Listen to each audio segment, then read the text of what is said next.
তো গাইজ আমরা সকাল সকাল হাঁস মুরগির বাচ্চাগুলো দেখাশোনা করলাম। এরপর আমরা আমাদের বড় হাঁসের খামারটাকেও একটু দেখাশোনা করলাম। তারপর আমরা আমাদের ঢেঁড়স গাছগুলো পরিদর্শন করলাম, যেগুলোতে 2-1 দিন হয়েছে ফল ধরা শুরু করেছে। আর আমি কয়েকটা কলমি শাক গাছ লাগিয়েছিলাম সর্বশেষ, সেইগুলোকে পরিদর্শন করলাম। তো আজকের এই ছোট ছোট কয়েকটা বিষয় নিয়ে সুন্দর একটা ভিডিও তৈরি করেছি, চলেন শুরু করি।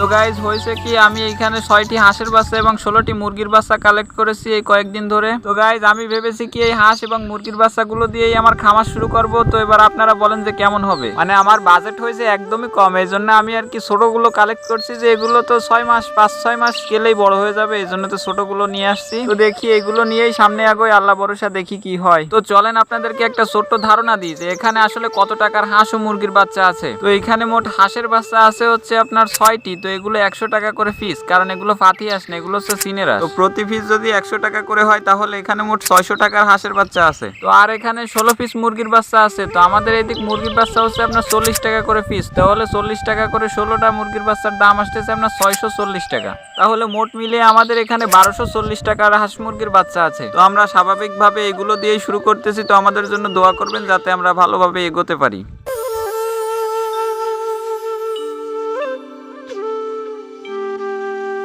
তো এরপরে আমরা চলে এসেছি আমাদের সেই বড় হাঁসের খামারটা। এখানে মোট 30টা হাঁস আছে, কিন্তু দুঃখের বিষয় হচ্ছে এই হাঁসগুলো এখনো ডিম পাড়া শুরু করেনি। মানে এদের বয়স মাত্র 3.5 মাস, এখনো 5 মাস পূর্ণ হয়নি, তাই এরা এখনো ডিম পাড়া শুরু করেনি। তো এরা ডিম পাড়া শুরু করলে অবশ্যই আপনাদেরকে প্রতিদিনের আপডেট দেখানোর চেষ্টা করব। তো আপনারা চ্যানেলটাকে সাবস্ক্রাইব করে রাখেন, কারণ আমি ডিম পাড়া শুরু করার পরে কত টাকা লাভ হলো, কত টাকা খরচ হলো, এবারে সবকিছুর হিসাব দিব এই চ্যানেলে। তো দেখেন আমাদের হাঁসগুলো আপাতত এই ভাঙ্গাচুরা ঘরটার ভিতরে আছে। তো আমরা প্ল্যান করেছি এই ঘরের ঠিক সামনে পানির উপরে একটা বড় ঘর বানানোর। তো দেখেন এই পাশে অনেক জায়গা আছে, এখানে নিমিশেই একটা বড় ঘর বানানো সম্ভব হবে। তো আমরা চিন্তা করেছি মাসখানেকের ভিতরেই নতুন ঘরটার কাজ শুরু করব। তো আপনারা যদি ঘর বানানোর আইডিয়া এবং পরবর্তী আপডেটগুলো দেখতে চান তাহলে চ্যানেলটাকে সাবস্ক্রাইব করে রাখেন। তো হাঁসের খামারটা অনেকক্ষণ পরিদর্শন করা হলো। তো চলেন এবার আমাদের ঢেঁড়স গাছগুলো দেখাই আপনাদেরকে।